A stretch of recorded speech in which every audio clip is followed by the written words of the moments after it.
The day's other headlines begin with the war in Iran. President Trump huddled in the White House Situation Room for roughly 2 hours today to, in his words, make a final determination about a potential deal to end the war. The president made no announcement, and that meeting has ended.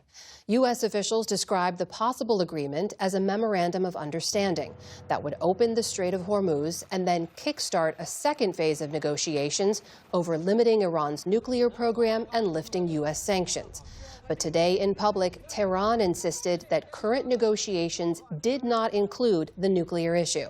And a key negotiator, Mohammad Bagher Ghalibaf, struck a hardline tone on X, saying no step will be taken before the other side acts.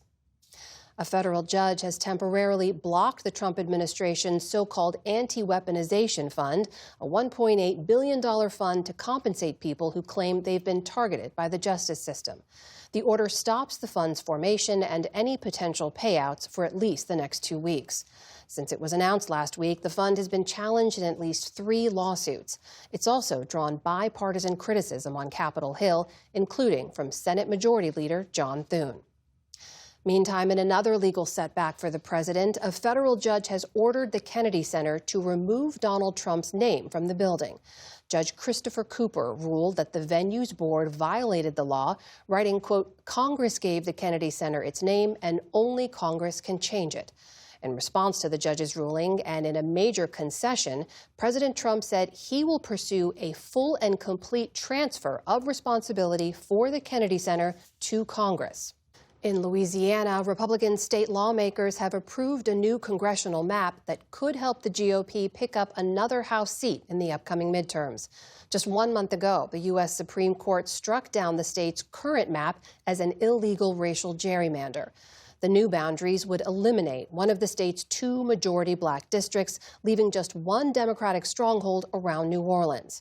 The state's U.S. House primary was postponed until the summer, so the map could be redrawn. Turning overseas to Lebanon, Israel says its troops have pushed deeper into Lebanese territory, widening its offensive against Hezbollah in spite of a ceasefire that's had little effect. Israeli forces entered the village of Dibin today, crossing the Litani River, a longtime ceasefire boundary between the 2 countries. The IDF's advance came as Israeli airstrikes killed at least 6 people across southern Lebanon, according to state media. Prime Minister Benjamin Netanyahu told troops on a visit to the northern border that the fighting will remain relentless. We are operating in Beirut, in Bekaa, across the entire width of the front, and we are both eliminating Hezbollah and causing them to flee. In the midst of all of this, dialogue continues.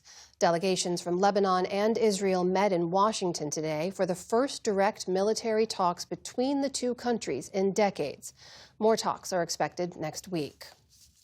Romania says that a Russian drone crashed into an apartment building near its border with Ukraine, injuring several people in the NATO country. Last night's stray drone is not the first to fall inside Romania, but was the first to cause injuries. President Putin questioned that the drone was of Russian origin. Romania responded by closing the Russian consulate there.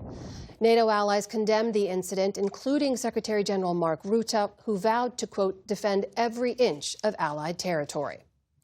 Back in the U.S., in Texas, an ICE agent was arrested today. He was wanted for the non-fatal shooting of a Venezuelan man during the Trump administration's immigration crackdown in Minnesota earlier this year.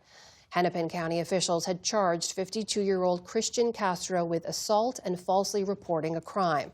Castro was one of 2 federal agents to face charges related to the Minnesota crackdown, which raised concerns about officer conduct, especially after 2 U.S. citizens were shot and killed.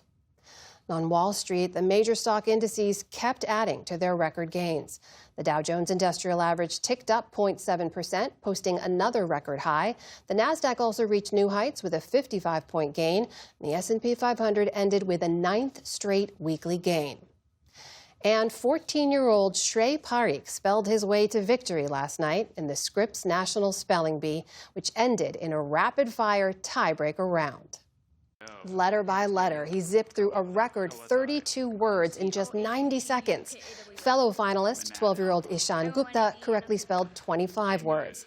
It's the 3rd time a spell-off has decided the bee since it was introduced in 2021. Parik's win marks an astounding comeback. Just last year, an illness and shaky performance at his school spelling bee knocked him out of competition. Our congratulations to Shrey, who we are very confident can spell redemption.